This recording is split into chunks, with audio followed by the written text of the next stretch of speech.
अस्सलामुअलैकुम दोस्तों, drama serial अंगना के नेक्स्ट आने वाली एपिसोड में आप लोग देखने वाले हैं कि जहाँ तक सीन कुछ ऐसे थे कि क्या बताएं आप दोस्तों को।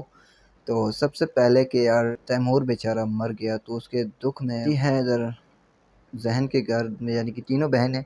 और यार चलो, एक बहन का शौहर तो मर गया, बाकी जो दूसरी बहन है आयज़ा, उसका भी यार जो अमार है वो भी मतलब बड़े नखरे कर रहा है कि मैं, उसने भी दूसरी शादी की हुई थी, उसे पता नहीं था आयज़ा को। और आयज़ा भी बेचारी काफ़ी सैड होती है, यानी कि अब ये दूसरी बहन है जो सैड हो गई है। ठीक है, एक पहली तैमूर वाली, दूसरी है आयज़ा, और तीसरी का अब देखते हैं क्या बनता है। ये जो मतलब बड़े खुश हो रही है नायाब, देखते हैं हमारा रज़ा भाई इसके साथ क्या करता है। और मतलब इसका बाप कहता है, आप छोटे से घर में रह रहे थे, बाप कहता है कि मुझे जो ना कुछ समझ नहीं आया, तो मैंने कहा अपने बंदे से भाई एक घर अच्छा सा ढूंढो।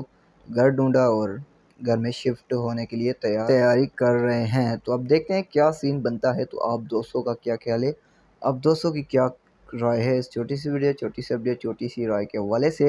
अगर वीडियो अच्छी लगती है तो यार लाइक कमेंट शेयर करना बोलना। छोटी सी रिक्वेस्ट, बड़ी मेहनत से वीडियो बनाते हैं तो कम से कम यूट्यूब चैनल को सब्सक्राइब करना ना भूलना और फेसबुक पेज को भी फॉलो करना ना भूलना।